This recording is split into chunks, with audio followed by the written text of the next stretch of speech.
com a arrumação da casa e dos presentes, mas preciso ter uma conversa com você sobre alguns assuntos e sei que só você pode me ajudar. Você está com algum problema? Perguntou o amigo, sentindo um certo tom de nervosismo nas palavras de Antônio. Agora não, mas eu consegui criar um monte deles com certeza. Ainda bem que acordei a tempo de evitar o pior. Bem, se o assunto é tão urgente quanto parece, nós podemos jantar juntos hoje. Mas hoje você deve estar muito cansado da viagem, que nada, eu e Clara dormimos durante todo o tempo. Antônio ficou pensando por alguns momentos, até que aproveitando sua parada num sinal fechado perguntou à esposa, Joana, será que posso convidá-los para jantarem lá em casa hoje? Sei que você ainda precisa de repouso, mas gostaria de conversar com Marcelo sobre a ajuda de que estou precisando. Todos no carro se espantaram com as palavras de Antônio e, Joana, percebendo a ansiedade do marido, respondeu carinhosamente, claro que pode. E não precisa se preocupar comigo, pois com certeza, Vilma fará um jantar especial para eles. Ficará muito feliz em rever Marcelo e de conhecer Clara. Então quer dizer que Vilma está em sua casa? Admirou-se Marcelo sabendo que Vilma jamais deixara a fazenda antes. Ela veio para me fazer companhia e ajudar com os bebês por algum tempo. Isto é muito bom. Então podemos chegar às 20 horas para o jantar? Neste horário está ótimo, concordou Joana. Depois de deixá-los em casa, Joana aproveitou a oportunidade de estar a sós com o marido, para dizer de sua alegria vendo seu esforço para realizar tudo o que havia se proposto. Fiquei muito feliz com a sua atitude. Realmente você está se mostrando muito interessado em receber ajuda aí, com certeza, isto só virá acrescentar no nosso relacionamento. Joana acariciou os cabelos de Antônio e concluiu, sei o quanto deseja que nosso casamento volte a ser como era, e sinto que você está melhorando, mas ainda penso que será melhor para nós dois esperarmos mais algum tempo. Antônio não respondeu pois sabia que Joana estava certa. Mesmo sentindo em seu peito uma grande dor com a falta de seus carinhos, estava resolvido a respeitar a vontade da esposa e assim seguir a busca que havia começado. Também naquela manhã Jane aguardava a chegada do médico, para saber os resultados dos novos exames feitos em Benor. Estava agora um pouco mais tranquila, com a informação que recebera de uma enfermeira, de que ele iria deixar o tratamento intensivo, já que seu estado de saúde era estável. Enquanto esperava, não pôde deixar de se lembrar em detalhes da conversa que tivera com os sobrinhos alguns dias atrás, por causa da doença do irmão. Ao chegar do hospital naquele dia, a babá perguntou aflita, e então Dona Jane, como está seu irmão?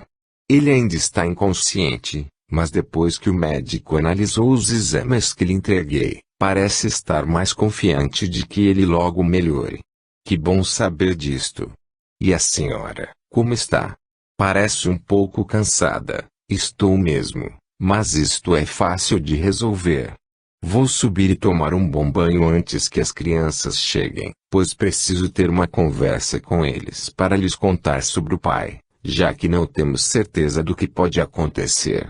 Mas para que, Dona Jane? Eles ainda são muito pequenos, não precisam saber o que está acontecendo. Precisam sim, não posso esconder nada deles. Se a vida trouxe essa experiência para eles, eu não posso impedi-los de vivê-la. Mas são só 2 crianças, o que poderão fazer? Para ajudar ao pai nada, mas com certeza isto será de grande valia para eles mesmos, para que conheçam como a vida funciona. E afinal, todos nós vamos morrer um dia, não há nada mais certo do que isto. Nossa Dona Jane, até parece que seu irmão já está morrendo, nunca sabemos quando vai acontecer. Porém, hoje eu tenho a possibilidade de conversar com os meninos sobre isto, e apesar das impressões do médico apontarem para um outro lado, eu não quero perder a oportunidade de trabalhar este fato real com eles. Jane subiu para o quarto e enquanto estava no banho teve sua conversa com Deus. Ela não era uma mulher religiosa, tinha suas crenças e seguia sua própria filosofia de vida. Porém, havia algo que fazia parte de seu modo de vida, que era a sua atitude de nunca esconder a verdade em hipótese alguma, mesmo sabendo que em muitos casos a verdade fica ainda mais difícil de ser aceita pelas pessoas. Por isso tinha este hábito de conversar com Deus, para expor os motivos que a faziam acreditar que seu modo de agir estava certo. Sentia-se melhor quando fazia isto, parecia renovar suas energias e dava-lhe segurança para atingir seus objetivos. E naquele dia não foi diferente, só que ela não imaginava a surpresa que teria ao final desta conversa com os sobrinhos. Estes já a esperavam na sala, quando ela desceu e após beijá-los e sentar-se entre eles, contou de uma forma simples mas muito clara a situação em que estava o pai. Então quer dizer que o papai vai morrer? Perguntou Lucas. Eu não disse isto. Um dia ele vai morrer, assim como todos nós também. Só que hoje seu pai está doente. Então isto pode acontecer antes do que esperávamos, mas não é a certeza pois o médico acredita que ele ficará bom. Os três ficaram alguns minutos calados, até que Henrique quebrou o silêncio. Porque as pessoas morrem, tia. Não são só as pessoas que morrem, tudo o que existe aqui na terra um dia morre. Lembra-se das flores que plantamos no jardim? Lembro, elas eram sementes, depois vieram os botões e abriram as flores, ficaram assim algum tempo até morrerem. Então, nós também somos assim. Nascemos, crescemos e morremos. Mas será que é só isso, tia? Jane sentiu que havia na pergunta do garoto muito mais do que parecia. Ela mesma, por várias vezes, já havia se perguntado isto e ainda não encontrara uma resposta que a convencesse. O que você quer dizer com isto, Henrique? Ah, tia, não sei, mas isto não faz sentido. A gente tem tanto trabalho para nascer, crescer, estudar, trabalhar e depois de tudo isso morrer e acabar. Acho que está faltando alguma coisa aí, mas eu não sei o que é. Ela espantou-se com o menino, não sabia que ele já pensava sobre o assunto e que até já tinha uma opinião sobre isto. Então quis saber mais sobre suas ideias. Por que você pensa assim? Não sei bem, mas lá na escola um professor nos ensinou que as coisas nunca acabam, que elas só mudam de jeito, se transformam. Será que quando a gente morre também não é assim? Henrique mostrava naquele momento toda a sensibilidade que possuía seu espírito. E para ele, era ainda mais fácil expressar tudo isto, porque sendo criança, este sentimento ainda consegue falar mais alto do que os valores que se adquire depois com o passar dos anos. Jane ficou sem saber o que dizer para os meninos, mas tinha consciência de que não poderia responder nada que ela mesma não viesse a acreditar e confiar, pois sentia que dali poderia surgir um exemplo de vida para os sobrinhos. Então disse a verdade, como já era seu costume: Henrique, a titia não sabe as respostas para as suas perguntas. Mas tenho que concordar com você, pois tudo o que nos disse faz realmente sentido. Só que precisamos procurar as respostas certas para estas perguntas, senão teremos ainda mais dúvidas sobre o assunto. E onde vamos procurar, tia? Perguntou Lucas querendo participar da conversa. Ainda não sei, querido. Vou precisar de algum tempo para tentar descobrir isto e depois voltaremos a conversar, certo? Os dois concordaram e Henrique, antes de deixar a sala com o irmão, concluiu: sabe, tia, não precisa se preocupar comigo nem com o Lucas. Nós já perdemos a mamãe, o tio Oscar e se chegar a vez do papai morrer, tudo bem, um dia nós vamos mesmo saber por que isto acontece. Jane não conteve as lágrimas depois que os meninos saíram. Como podia um garoto de 10 anos pensar daquela forma? Estava admirada com a maturidade do sobrinho diante do assunto, e ele estava certo, pensou ela. Deve haver algo mais em tudo aquilo, com certeza, e agora cabia a ela descobrir por onde responder às perguntas daquele coração infantil, mas que já se mostrava mais experiente no assunto do que ela supunha. Por isso ela sentia que estava em débito com os sobrinhos, pois ainda não havia dedicado nenhuma parte de seu tempo em busca das respostas prometidas. Mas deixou seus pensamentos, quando notou a chegada do médico, que ao vê-la ali no corredor, foi ao seu encontro assim que entrou. "O que faz aqui tão cedo? Pensei que só viria depois do almoço." Doutor, realmente eu pretendia vir à tarde, mas estava muito ansiosa para saber os resultados dos exames. O senhor já havia me confirmado a opinião de seu colega com os exames que eu trouxe naquele dia, mas mesmo assim não consegui me acalmar. Está bem, vamos até a minha sala e lá nós conversaremos. E depois de pedir os exames a uma das enfermeiras, os dois se dirigiram para a sala. Jane ainda aguardou mais algum tempo até que ele analisasse os resultados. Depois perguntou: "E então, doutor? Qual é o problema de meu irmão?" "Realmente nossas primeiras impressões se confirmaram. Não há nada de mais grave com o coração de Ben-Hur, mas mesmo assim ele terá que receber um acompanhamento médico, além do repouso e de uma dieta alimentar." Jane respirou aliviada com a notícia. "Vejo que está mais tranquila agora." "É verdade. O senhor me desculpe por ter lhe incomodado, mas eu precisava resolver logo este assunto." "Não precisa se desculpar, só quero que pare de me chamar de doutor ou de senhor. Assim você me deixa mais velho do que sou. Me chame pelo meu nome, certo?" "Está bem, Flávio, e me desculpe por isso também." "Ora, deixe disto, eu só estava brincando com você." Ficaram conversando ainda por algum tempo e este confirmou a informação de que Ben-Hur iria para o quarto naquela tarde. Jane então resolveu ir embora, e voltaria mais tarde para visitar o irmão. Flávio fez questão de acompanhá-la até ao carro e depois de se despedirem, Jane seguiu para sua casa. Durante o caminho, porém, ela não pôde deixar de pensar na atenção que o médico vinha lhe dispensando, a qual ela já havia notado. Flávio era um homem muito bonito e educado, que aparentava ter perto de 40 anos e não trazia aliança no dedo, então ela imaginava ser ele descomprometido. Desde de que Oscar morreu, era a primeira vez que ela olhava para um homem e conseguia ver nele tantas qualidades. Sentiu-se um pouco envergonhada com a situação ao se lembrar do marido. Porém, sabia que era muito jovem ainda, e que um dia isto poderia mesmo acontecer e, apesar de lembrar com saudades os anos de felicidade vividos junto ao marido, tinha consciência de que eles não voltariam e que se ela desejava voltar a viver bons momentos como aqueles, precisava se colocar a favor disto, para poder reconhecer quando a vida lhe oferecesse outra oportunidade. Por isso, não teve como negar a si mesmo o quanto estava impressionada com Flávio. Capítulo 25. Como haviam combinado, às 20 horas Clara e Marcelo chegam na casa dos amigos e Vilma é quem os recebe. Marcelo a cumprimenta com carinho e depois apresenta Clara. "Vilma, quero que conheça a minha esposa Clara." "Nossa, filho! Que belezura de moça você arrumou, hein?" Todos na sala riram com o jeito simples mas sincero de Vilma e Clara, totalmente sem jeito, agradeceu o elogio. "Muito obrigada. É um prazer conhecê-la pessoalmente, pois todos sempre falaram muito da senhora."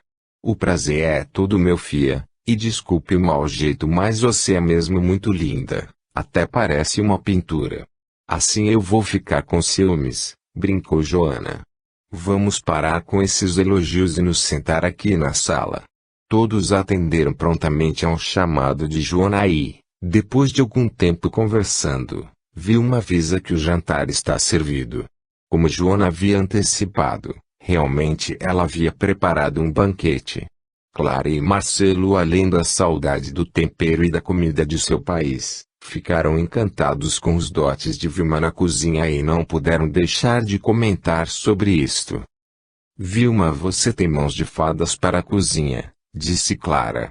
"Realmente", completou Marcelo, "há muito tempo não provo nada igual." Vilma cozinha muito bem mesmo, e se não me cuidar vou ficar uma bola de gorda enquanto ela estiver aqui", disse Joana abraçando a amiga. Ora, deixe disso, eu só fiz umas coisinhas, nem tive tempo de caprichar. Vilma dizia isso para disfarçar um pouco a vaidade e a alegria que sentia com os elogios, ao que todos na mesa riram de seu jeito. Assim que terminaram, Antônio chamou Marcelo para se sentarem lá fora no quintal, enquanto as mulheres continuavam a conversar ali na sala.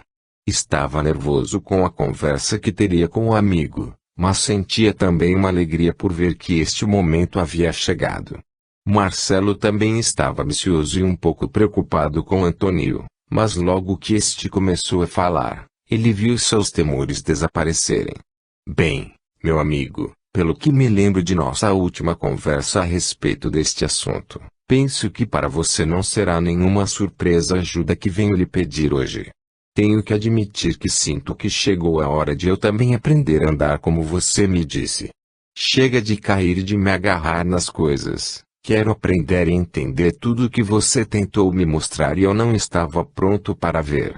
Marcelo sorriu para o amigo e carinhosamente respondeu, realmente, tenho que concordar que não estou totalmente surpreso com sua atitude, mas gostaria de saber o que aconteceu neste mês em que estive fora, que lhe fez aceitar e a querer mudar. Antônio suspirou fundo, ainda sentia-se um pouco envergonhado com tudo aquilo. Porém não deixaria que este sentimento viesse a atrapalhar sua conversa com o amigo. E sentindo uma grande força dentro de si, começou a contar para este tudo o que havia se passado naqueles dias, todos os detalhes dos fatos ocorridos e sobre os pensamentos e sentimentos que lhe afloravam a cada instante. Até concluir a conversa afirmando seu desejo de receber ajuda e orientação do amigo ali presente. Ao final, Marcelo trazia no coração a certeza de estar vendo ali mais um exemplo vivo a confirmar muitas das teorias sobre os estudos a que vinha se dedicando. Todas as palavras de Antônio refletiam plenamente a verdade dos fatos, e Marcelo foi obrigado a reconhecer no amigo a dignidade e a coragem que fora preciso para tomar aquela atitude diante dele. Só mesmo o verdadeiro amor poderia trazer aquela consciência. Antônio, apesar de tudo o que houve com você, quero lhe parabenizar pelo seu gesto, e dizer o quanto fico feliz por saber que você tenha entendido o recado que a vida lhe mandou.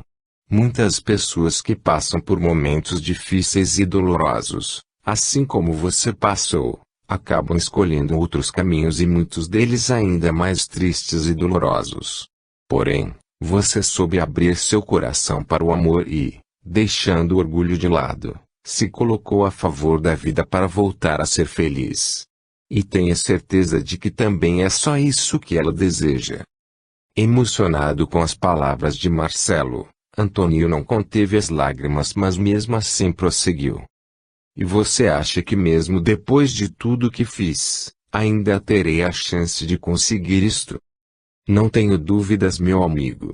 Principalmente por saber tudo quanto fez. Se não houvesse consciência de seus atos, aí sim a coisa se tornaria mais difícil, pois só quando compreendemos as experiências, através do reconhecimento de nossas atitudes, é que podemos realmente optar por uma mudança para o melhor. Sem isto é impossível. Marcelo aguardou alguns momentos, depois continuou, não se preocupe mais. Sinto que você iniciou uma nova etapa de sua vida agora e, com certeza, este seu desejo de aprender e de conhecer a si a tudo o que nos cerca só fará com que realize ainda mais rápido os seus sonhos. Toda esta conversa servia também para mais alguém que estava ali no momento. Verônica sentia que sua situação era muito parecida com a de Antônio. Depois da conversa que tivera com o pai, ela estivera pensando em tudo o que vinha fazendo e tinha consciência de que tudo aquilo não era o melhor para ela. Apesar de ainda sentir uma grande dor em seu coração ao se lembrar de tudo pelo que havia passado, só o pensamento de poder voltar a sentir-se bem, sem aquelas feridas dolorosas que ainda trazia no peito a sangrar, a alegria de poder rever o pai e de poder descansar em seus braços, como quando era criança, traziam as lágrimas e a faziam sentir um calor em seu coração, que ela só se lembrava de haver sentido, quando ao segurar seus filhos pela primeira vez nos braços. Parecia que mesmo naquela situação em que ela havia se colocado, um amor maior tentava acalmá-la e ampará-la para assim trazê-la à razão. Só depois de muito tempo, foi que Antônio e Marcelo entraram novamente na casa. Joana já não conseguia disfarçar a ansiedade de saber o que os dois conversavam há tanto tempo, porém foi Clara quem falou primeiro. Nossa, que demora, pensei que haviam se esquecido de nós aqui dentro. Isto nunca, meu amor, brincou Marcelo abraçando a esposa. Joana olhava para Antônio como a suplicar por uma palavra, e esta veio depois de um beijo que há muito lhe desejava e que naquele momento não lutou mais para sufocar. O coração de Joana estava aos pulos e, apesar de surpresa com o gesto do marido, ela não teve como deixar de retribuir o carinho, já que também trazia consigo este desejo. Antônio viu seu peito transbordar de alegria, sentindo que Joana o aceitava novamente, e foi com este sentimento que contou à esposa o que havia combinado com o amigo. Joana, eu conversei com Marcelo, e vou começar a frequentar o grupo de estudos do qual ele participa. Sei que tenho muito para aprender e quero começar logo. Isto é ótimo, Antônio, disse ela com um sorriso de alegria. E apesar de ainda não poder acompanhá-lo, quero que me conte tudo o que estudarem por lá, pois também quero aprender tudo o que puder com você. Mas que boa notícia, Antônio, assim eu não serei a única novata no grupo, comentou Clara, feliz em ver que os amigos pareciam estar bem novamente, pois Joana lhe contara o que havia acontecido com eles. Vilma, num canto da sala, chorava de emoção por ver que aqueles a quem aprendera a amar como a uma família, pareciam ter encontrado a felicidade novamente. E mesmo sem compreender direito a que tipo de estudo eles se referiam, ela rezava em agradecimento ao Pai, pelo que via ali, pois sua alma experiente sabia que só o que poderia estar unindo aqueles corações novamente eram os seus ensinamentos. Realmente, a partir daquela noite tudo mudou naquela casa. Antônio, determinado em seu aprimoramento, passou a sentir este desejo também em relação à sua mercearia e, por isso, alguns dias depois chamou seu ajudante para uma conversa sobre as ideias que já tinha em mente há algum tempo, mas que só agora decidira colocar em prática. Roberto, tenho uma proposta para lhe fazer e acredito que você não terá como recusá-la. Mas devo avisá-lo que isto também lhe trará um aumento de serviço. Trabalho para mim não é problema, Sr. Antônio. Mas qual é a sua proposta? Disse o rapaz curioso. Bem, depois que você começou a prestar o serviço de entregas a domicílio, nossa freguesia vem aumentando. Você também teve a ideia de ampliarmos a variedade de mercadorias que oferecemos, e isto deixou os fregueses contentes. Por isso, resolvi fazer um novo sistema de compras para a mercearia. Aprendi isto com um amigo e acho que está na hora de começar esse trabalho aqui. E como será isto, Sr. Antônio? Bem, primeiro eu quero fazer de você meu sócio aqui na mercearia, já que você se mostrou muito capaz e de confiança, além de ter ótimas ideias para melhorar a qualidade do atendimento. Assim, quero que você fique responsável pela compra direta com os produtores ou fabricantes de todos os produtos com os quais trabalhamos. Nossa, Sr. Antônio. O senhor quer que eu seja seu sócio? Isso mesmo. Você já demonstrou muitas qualidades para isto e penso que, como sócio, outras ainda deverão aparecer. Apesar de jovem, você sabe trabalhar e tem muito bom senso para efetuar as compras e negociar os preços e pagamentos. Acho que é a pessoa certa para fazer o serviço que quero. Mas, Sr. Antônio, eu não tenho dinheiro para entrar de sócio na sua mercearia. Antônio riu do jeito assustado de Roberto. Sua primeira reação foi de espanto e alegria com a oportunidade da sociedade. Mas depois veio o medo da responsabilidade e por saber de suas reais condições financeiras. Não se preocupe, Roberto, eu sei que você não teria condições de assumir uma sociedade assim. Por isso o negócio que estou lhe propondo é o seguinte, eu vou lhe dar 15% da mercearia Primavera sem que você me pague nada por isto, Porém você não terá mais salário, sua retirada aqui será proporcional aos lucros que tivermos. Mas tudo isto? Sim. E só depende de você fechar bons negócios com os fornecedores para que sua renda aumente. Roberto ficou pensativo por alguns minutos, até que conseguiu expor seus pensamentos. Senhor Antônio, sua oferta é mesmo irrecusável, mas o senhor sabe como será difícil fazer o que deseja. Os revendedores não vão gostar nada dessa sua ideia de tirá-los do negócio. Eu sei, mas acredito que você saberá se sair bem dessa situação.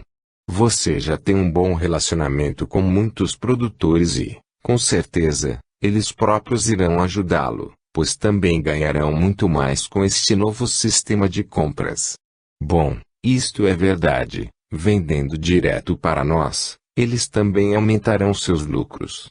Agora outro assunto que precisamos resolver é quanto ao transporte. Eu estive pensando e decidi comprar um pequeno caminhão para este serviço, mas ainda vou precisar da colaboração de seu pai para continuar as entregas a domicílio. Quanto a isto o senhor não precisa se preocupar, disse o rapaz sorridente. Meu pai na semana passada comprou uma caminhonete nova e me deu esta de presente. Disse que era para me ajudar no serviço, pois assim nós poderíamos fazer as entregas até nos finais de semana. Mas isto é ótimo. Está vendo, mesmo sem saber você acaba de colaborar com a nossa sociedade. E então, posso mandar fazer o contrato nas condições que lhe disse? Claro, senhor Antônio, e pode ter certeza de que vou me dedicar para que a mercearia Primavera cresça a cada dia mais, pode acreditar. Antônio estendeu a mão ao rapaz e sentiu-se feliz com o que estava fazendo. Algo dentro dele o fazia acreditar que tomara a decisão certa com aquela sociedade.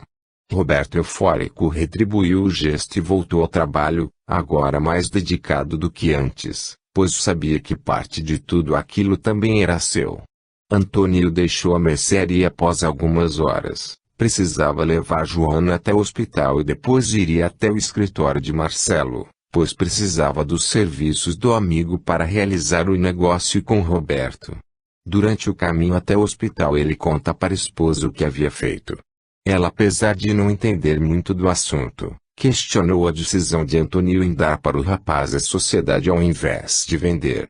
Mas ele estava tão seguro do que havia feito que Joana não teve como se opor. E não pode deixar de notar a mudança do marido, pois este sempre fora inseguro nas suas decisões e agora começava a agir com determinação, sem pedir a opinião prévia de ninguém. Você vai entrar comigo? Perguntou ela ao chegarem no hospital. Vou sim, quero ver as meninas antes de ir conversar com Marcelo. Está bem, e não precisa ter pressa, pois quero esperar pela chegada do médico para poder conversar com ele e saber quanto tempo ainda elas terão que continuar aqui. Calma, Joana, elas acabaram de completar 15 dias, ainda precisam de cuidados. Eu sei, mas não vejo a hora de levá-las para casa. Antônio beijou a esposa, sabia da ansiedade que ela estava sentindo com esta situação. Várias vezes durante o sono ela chamava pelas filhas e passava o dia agitada e até a hora de ir para o hospital.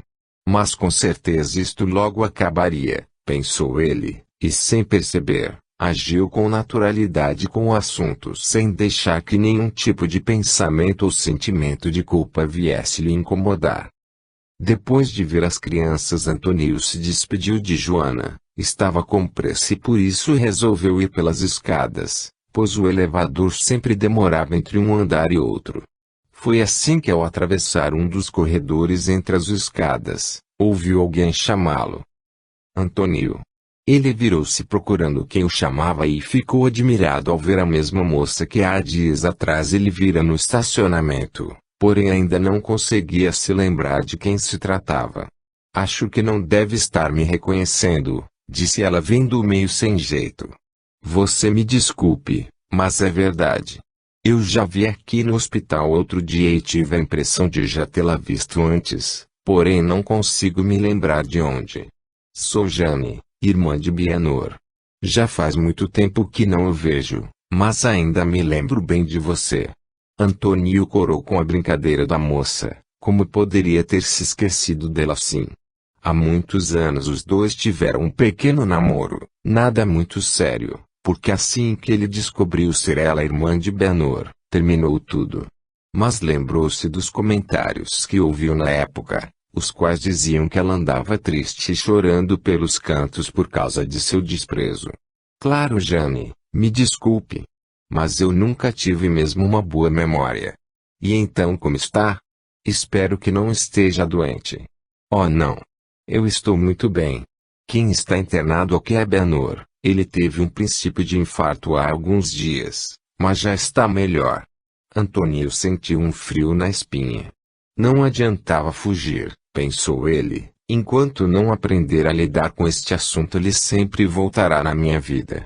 E respirando fundo conseguiu agir com naturalidade e responder à pergunta de Jane. E você o que faz aqui?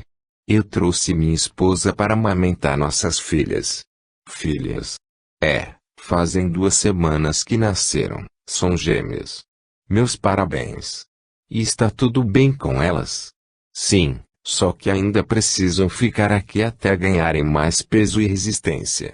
Bom, Jane, foi um prazer encontrá-la e espero que Benor melhore o quanto antes, mas preciso ir agora. O prazer foi todo meu, Antônio, e mais uma vez parabéns pelas meninas. Olha, leve um cartão meu e me telefone qualquer dia, não precisa ficar sem graça, o que aconteceu no passado já acabou, certo? Está bem. Chegando ao carro, ele não pôde deixar de pensar sobre aquele encontro. Jamais imaginava encontrar Jane novamente, desde que ela viera para São Paulo estudar, nunca mais a viu e a última vez que soube dela foi quando ela se casou. Mais interessante ainda foi saber que Benor tivera aquele infarto dias atrás. Será que aquela conversa que tiveram na mercearia tinha algo a ver com isso? Bem, não adianta ficar pensando sobre isto agora, disse ele a si mesmo. Vou falar com Marcelo e tratar de minha vida. Saiu de lá e em pouco tempo já era recebido pelo amigo em seu escritório. Nossa, que bom vê-lo aqui. Sei que estou em falta com você, pois desde aquele jantar não tive tempo de visitá-los novamente. Ora, não se preocupe. Clara encontrou com Joana no hospital e disse que você anda muito ocupado com o trabalho. E ela lhe avisou da nossa reunião desta semana. Avisou sim, quarta-feira às 20 horas nos encontraremos lá em casa. Isso mesmo. Mas me diga o que o traz aqui. Antônio lhe conta sobre sua decisão e pede sua ajuda para realizar o negócio. Marcelo fica feliz ao ver que o amigo parece estar mais confiante, e sente que aquilo era só o começo das mudanças que ele ainda teria. Depois de anotar tudo o que o amigo desejava para seu contrato, este lhe conta também o que acontecera no hospital, terminando por dizer: não sei o que houve comigo naquela hora, Marcelo, senti um frio pelo corpo, mas consegui terminar a conversa sem me alterar. Só não tenho certeza se minha conversa com Benor na mercearia teve algo a ver com o seu problema de saúde, mas também não posso fazer nada sobre isto. Vejo que está se saindo muito bem dessa situação, comentou Marcelo animado. Parece que algo mudou em relação a Benor. Antes só de pensar nele eu ficava apavorado, sentia-me muito inferior a ele e agora não mais, apesar de ainda sentir um certo incômodo por ter que falar sobre ele. O que sinto é simplesmente uma tristeza, um desejo de que as coisas não precisassem ter acontecido desta forma. Isto mostra que você realmente está no caminho certo. Seu equilíbrio está fazendo com que consiga pensar em Benor somente no presente, não está permitindo que emoções passadas interfiram nas suas atitudes de hoje. Tenho mesmo muito que aprender sobre isto, acho que ainda não consigo separar as coisas.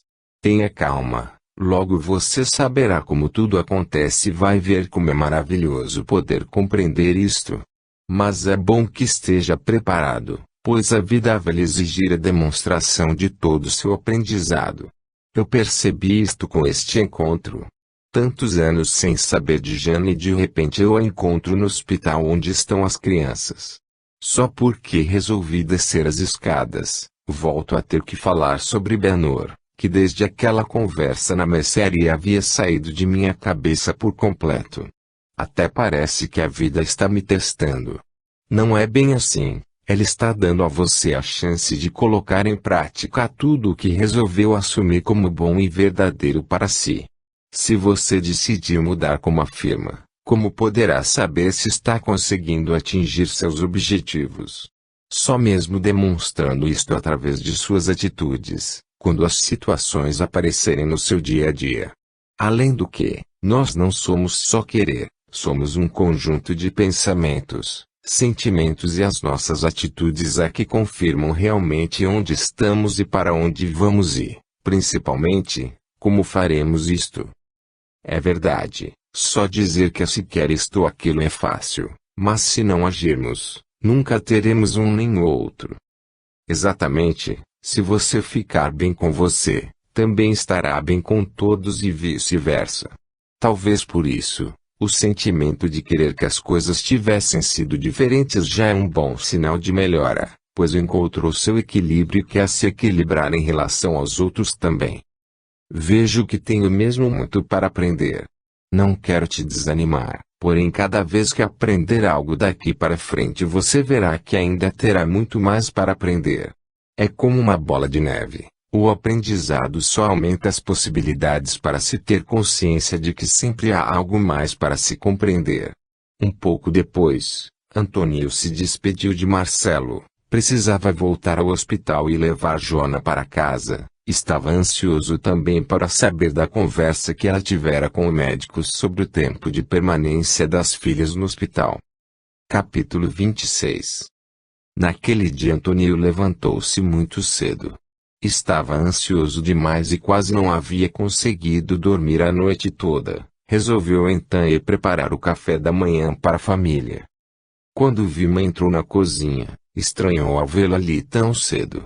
Nossa, filho, aconteceu alguma coisa pra você já tá de pé a essa hora? Não, Vilma, é que estou um pouco nervoso por causa do compromisso que terei logo mais à noite. Ah, você tá parecendo criança no primeiro dia de aula, né? Antônio riu com a amiga. Realmente ela acertara ao dizer aquelas palavras. Seria mesmo seu primeiro dia de aula junto àquele grupo e ele sentia-se como uma criança diante daquele novo assunto. Enquanto tomavam café, Antônio aproveitou para conversar com Vilma sobre Benor. Então Vilma, você telefonou a Jane para saber de Benor? Telefonei sim. Ela disse que ele tá melhor, mas vai ter que ficar no hospital mais uns dias. E que quando sai de lá ele vai ficar na casa dela mais 1 ou 2 meses. Aí então eu aproveitei para dizer para ela que não ia mais voltar para a fazenda. E o que ela disse? Ficou triste. Disse que o coronel ia sentir muito a minha falta, ainda mais agora que estava doente. Mas você não explicou para ela o que havíamos conversado? Eu disse sim. Disse que ia ficar morando aqui, porque já tô velha demais pra todo aquele serviço lá da fazenda. Mas que era pra ela não se preocupar que eu já ensinei tudo pra Mariana, a filha do Tonico, e que ela já sabe fazer tudo direitinho do jeito que o coronel gosta. Eu expliquei que achava bom sair agora que ele não tava lá, pra evitar discussão com ele. E daí? Ela entendeu, disse que era isso mesmo que acontece se eu falasse com ele. Falou que eu podia ir com acento agudo lá na fazenda buscar minhas coisas quando eu quisesse, e que era só avisar ela antes, para ela poder deixar meu pagamento desses tempos que trabalhei lá com o Tião, e também, e o que, Vilma? Ela disse pra se ligar pra ela. Antônio ficou envergonhado com o recado, pois sabia que Vilma conhecia a história de seu namoro com Jane. E, lá no hospital ela disse a mesma coisa. Vilma, notando o embaraço de Antônio, concluiu, não precisa ficar assim sem jeito não. Dona Jane é moça direita e sabe que você é casado, ela só deve de tá querendo sua amizade. Eu sei, mas ainda fico meio sem graça com aquela história do namoro. Ora deixe de bobagem, acho que ela nem lembra mais disso. É, você está certa. Quem sabe um dia eu telefono para ela e a convido para vir conhecer minha família. Os dois terminaram o assunto quando viam Joana entrando juntamente com os meninos na cozinha. Do que falavam os dois tão animados a esta hora da manhã? Quis saber ela. Antônio fez um gesto para Vilma, que com um sinal positivo concordou. Então ele deu a notícia a Joana. Bom, é que eu e Vilma estávamos conversando sobre uma surpresa que preparamos para você. É mesmo? E qual é? Onde está? Está aqui, disse ele abraçando a amiga. Vilma vai ficar morando conosco de hoje em diante. Houve um tumulto, todos queriam abraçá-la ao mesmo tempo e esta não conteve as lágrimas por causa da demonstração de carinho que recebia. Joana, após abraçá-la, fez o mesmo com o marido. Realmente ele estava mudado, pensou ela. Sabia o quanto seria difícil para ele há bem pouco tempo tomar qualquer atitude que pudesse lhe indispor com Bianor. Agora porém ele simplesmente agia com naturalidade sem ter esta preocupação, e como era bom vê-lo assim. Por várias vezes, Jonas já havia conversado com Antônio sobre seu desejo de trazer Vilma para morar ali com eles. Este porém sempre adiava esta resolução com várias alegações, principalmente a de que Bianor poderia não gostar de que eles tirassem Vilma lá da fazenda. Joana, apesar de não se importar com isso, acabava aceitando por saber dos sentimentos do marido em relação a este, mas agora via Antônio agindo como se ele nem existisse. Bem, vamos voltar ao nosso café, pois hoje teremos um dia cheio de afazeres, disse Antônio sentando-se antes de continuar a conversa. Agora que Vilma vai morar conosco, vamos reformar os cômodos lá dos fundos para ela, pois quero que tenha todo conforto e privacidade. Por isso, meninos, vocês irão me ajudar começando com a limpeza. Quero que tirem tudo lá de dentro para podermos fazer a reforma o mais rápido possível. Os meninos ficaram animados com a ordem do pai, gostavam muito de Vilma e queriam colaborar com o serviço. Jonas sentou-se ao lado do marido e comentou: Nossa, nunca o vi assim tão disposto e determinado para fazer as coisas. Isto até me deixa um pouco triste, por não poder participar mais de tudo o que está fazendo. Deixe disto, sua tarefa é muito mais importante do que tudo isto.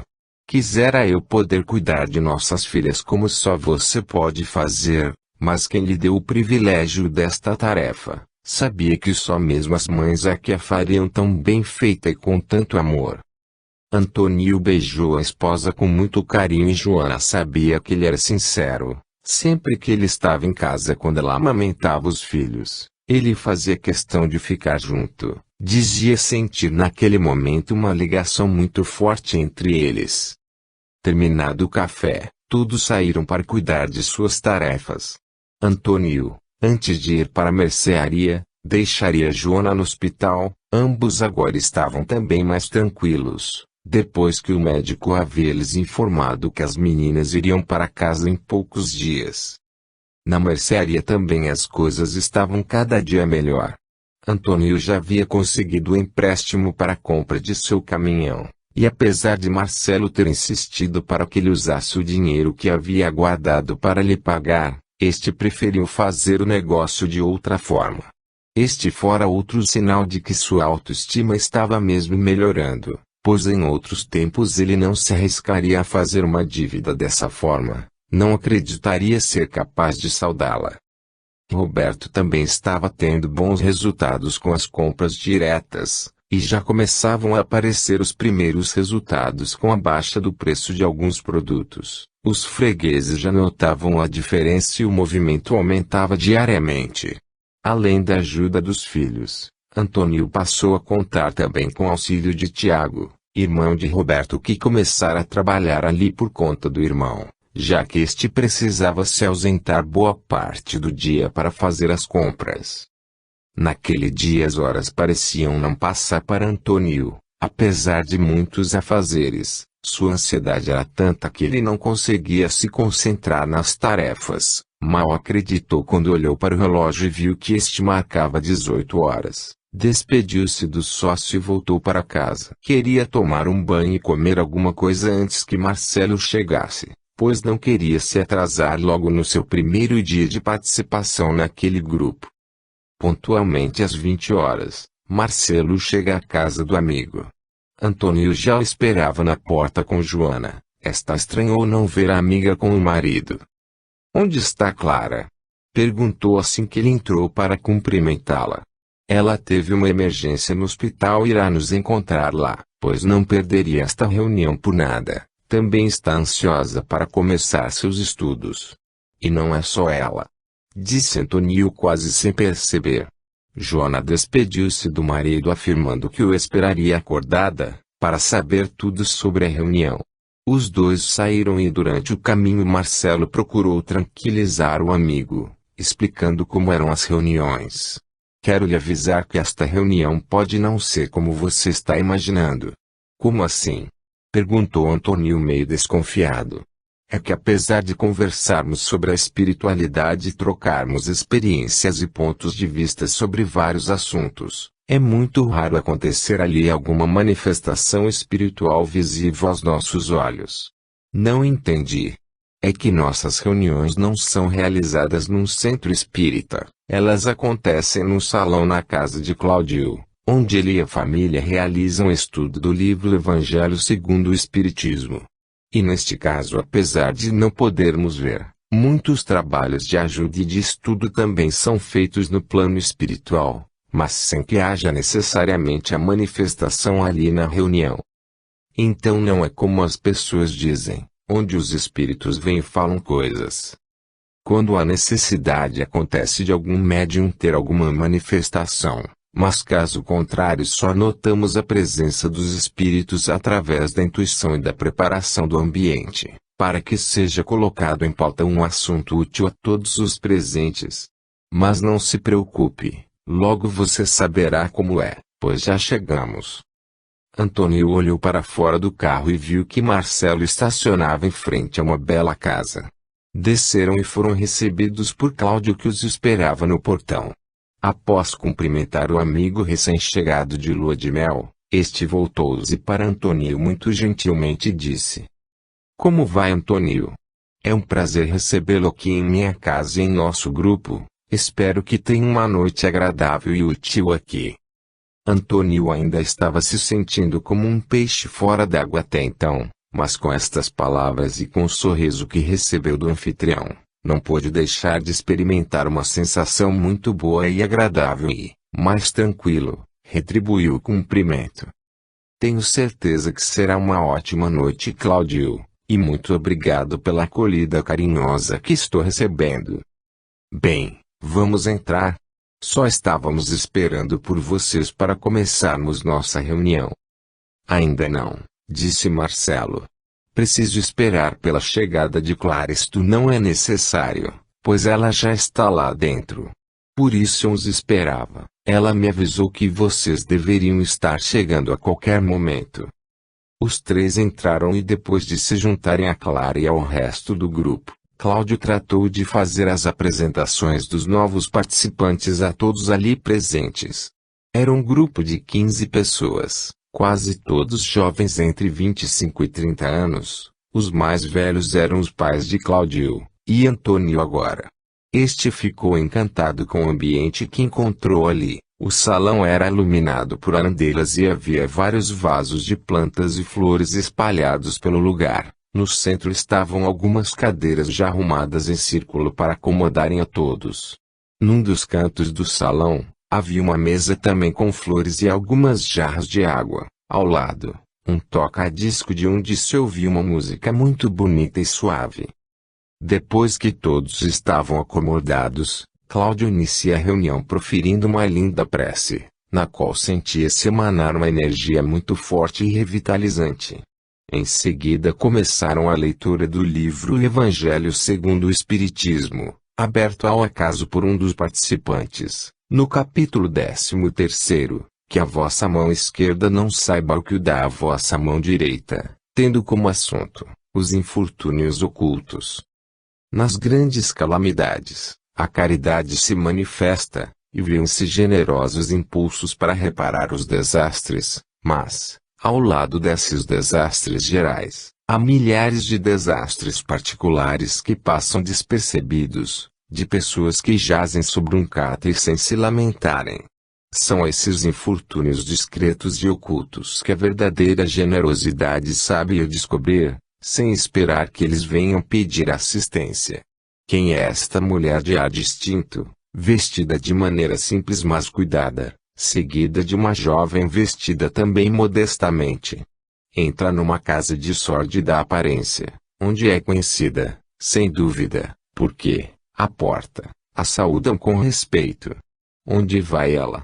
Sobe até a mansarda, lá mora uma mãe de família cercada de filhos pequenos. À sua chegada, alegria brilha nesses semblantes emagrecidos. Ela que vem acalmar todas essas dores, traz o necessário, temperado com doces e consoladoras palavras, que fazem aceitar o benefício sem corar, porque esses infortunados não são mendigos profissionais. O pai está no hospital e, durante esse tempo, a mãe não pode bastar as necessidades.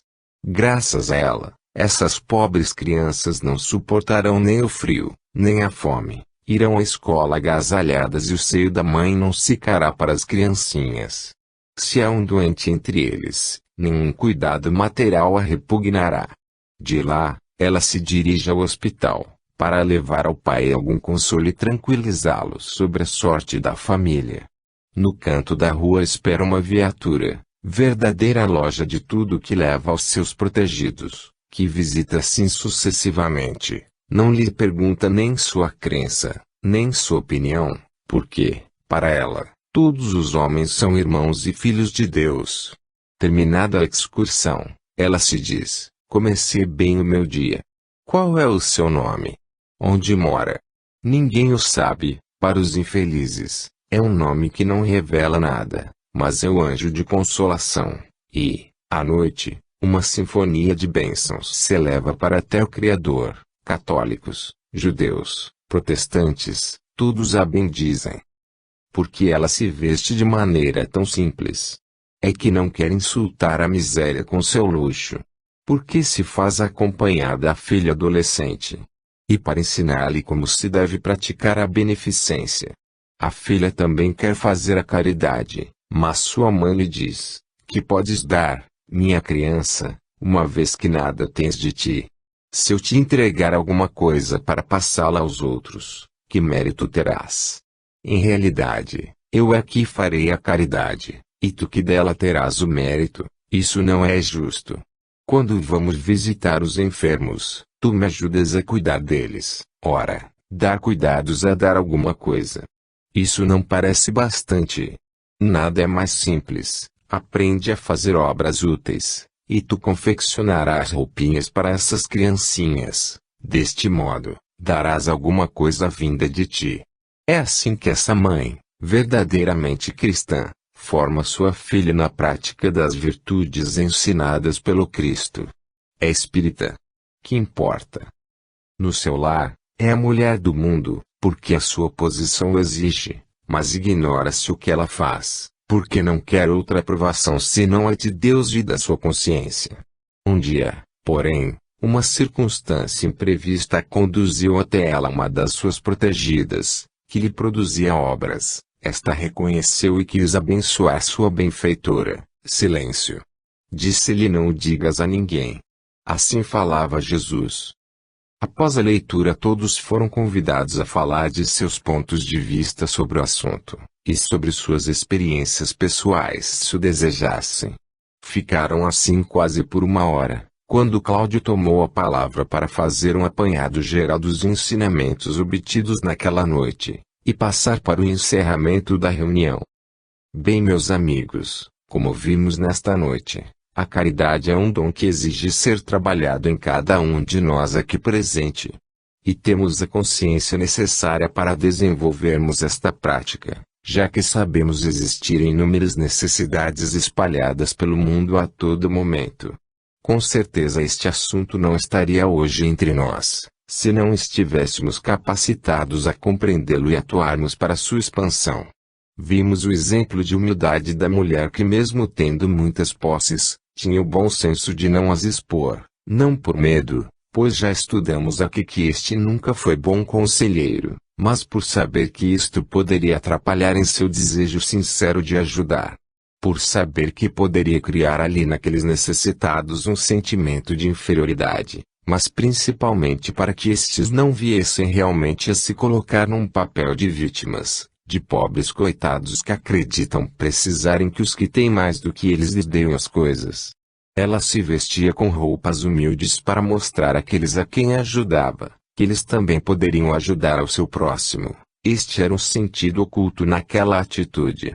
Pois todos sempre teremos algo para dar ao nosso irmão, se não algo material, com certeza uma palavra, um gesto de carinho. E ensinava isto também para sua filha numa demonstração de vida no Evangelho, pois não há ninguém mais próximo do que um filho para uma mãe. E ela soube usar de sua fé no amor ao próximo, para aplicar com a filha seus ideais, fazendo com que a menina a também vestida humildemente, já que ela era de fato uma pessoa sem posses, pois tudo o que tinha era da mãe. Ensinou que não haveria caridade se a filha tomasse dela para dar ao próximo, deixando uma outra lição muito importante no qual ninguém pode dar o que não tem, porém sempre haverá trabalho a ser realizado para as mãos que se colocarem à disposição da vida, para colaborar com a melhora de si, do próximo e do mundo que nos serve de escola. Cláudio calou-se por alguns momentos, e observando bem seu rosto, podia-se até notar a transformação de alguma de suas feições, tamanha era a influência exercida nele por um de seus mentores durante aquela explanação. O silêncio era total e Antônio, apesar de estar com os olhos fechados, tinha a certeza de perceber ali muitos fachos de luz, além do perfume das flores que agora emanavam fortemente por todo o ambiente. Sentia-se leve e as palavras ouvidas ali soavam em seus ouvidos como uma nova canção da vida. Como pudera ficar tão limitado a pequenos valores durante tanto tempo? Pensou ele. Porém foi tirado de seus pensamentos ao ouvir um barulho entre os participantes. Um dos rapazes começou a chorar e Antônio ficou um pouco tenso. Marcelo, notando a reação do amigo, disse-lhe ao ouvido: "Calma. É só a manifestação de um irmão necessitado. Tudo está sob controle." Antônio percebeu que, além dele, só Clara também parecia um pouco assustada. Os demais mantiveram-se tranquilos e isto significava que já estavam acostumados com o que estava acontecendo. Isto o ajudou a se acalmar. Cláudio então aproximou-se do rapaz e com a palma da mão estendida sobre sua testa, começou um diálogo. "Diga, irmã, por que chora?" "Eu sinto muita dor", respondeu ela em tom desesperador. "Mas porque ainda carrega consigo estas feridas e os pensamentos e atitudes que a fazem sangrar?" Houve um minuto de silêncio e depois ela respondeu: "Eu não sei como me curar. Venho acompanhando um de vocês e tenho escutado muitas coisas novas, e eu sinto que servem de lição para mim, mas ainda não consigo mudar meus sentimentos." Depois de alguns soluços provocados pelo choro, ela prosseguiu: "Hoje mesmo, ouvindo aqui esta história, consegui ver o quanto eu era superficial em minhas atitudes pelos que me procuravam em desespero. Eu nunca fiz nada por ninguém que viesse de mim mesma. Sempre usava os bens de meu marido pensando que com isto amenizaria o mal que ele causava aos outros, mas vejo que o que eu fazia era principalmente para defender meu orgulho, pois nunca tive coragem de me impor a ele como sua esposa, ou de tentar orientar através de conversas aquelas pobres mulheres iludidas por ele. Ou então me metia em seus negócios, os quais eu nada entendia, pensando que estaria ajudando aqueles que lhe deviam, mas hoje sei que se eram assim, era porque o queriam e que um não existiria sem o outro. Então, irmã, vejo o quanto você já está mais lúcida. Por que não abandone o restante e segue para outra direção com a sua própria luz?" "Eu quero, mas não posso." "Ainda não. Eu vou fazer isto um dia, mas não hoje." A voz sumiu e o rapaz, depois de um profundo suspiro, já estava bem, como se nada houvesse acontecido. Cláudio então voltou a falar. "Como vimos, O que aconteceu aqui só vem a confirmar o que já sabíamos. Além de estarmos recebendo muitos ensinamentos úteis para nosso dia a dia, e para nosso aprimoramento pessoal, nossos irmãos desencarnados também são beneficiados com este trabalho, pois muitos acabam ouvindo aqui as respostas que buscam para um melhor entendimento de suas próprias experiências.